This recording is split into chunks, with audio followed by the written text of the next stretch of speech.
Hi, my name is Sarai. I live with my husband, Abram, here in Haran.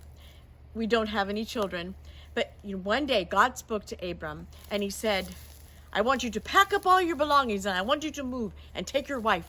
I was like, what? We have to leave? And God said, I will bless your family. And because of Abram, all the families of the earth will be blessed.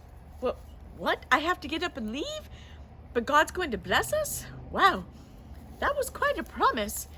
It was kind of scary because I had to leave my home, my family, everybody I knew here.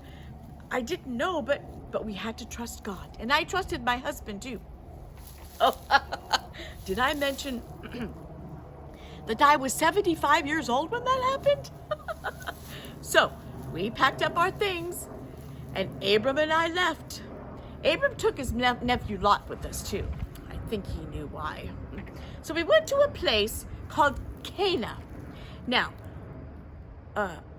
wait, did I mention that when that finally happened, we were in our 70s? Well, anyways, many years passed. And God spoke to Abram again and said he would have a son.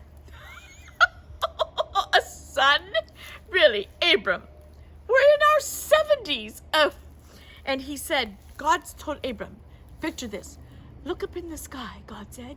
See all the stars? All that will come from your son.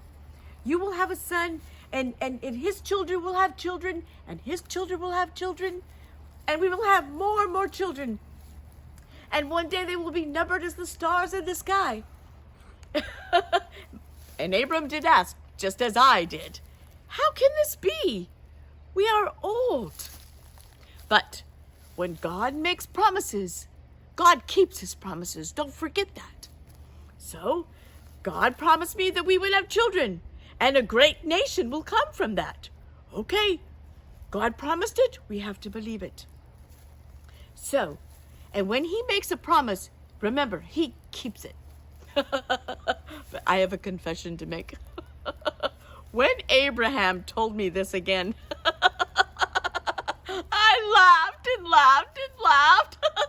Oh, I'm so sorry. I didn't mean to be disrespectful to God or my husband, but it is kind of funny, don't you think, in my 70s? But I knew God, when he makes promises, he keeps them. So, when we were 90 years old, God kept that promise and I had a son. 90 years old. Well, now I'm laughing because I was so happy. And we named him Isaac. Yes, Isaac. What a blessing Isaac was. Oh, and by the way, the last thing I need to tell you is God changed our names to Sarah and Abraham. Because, do you know why? Because Abraham means father of many nations.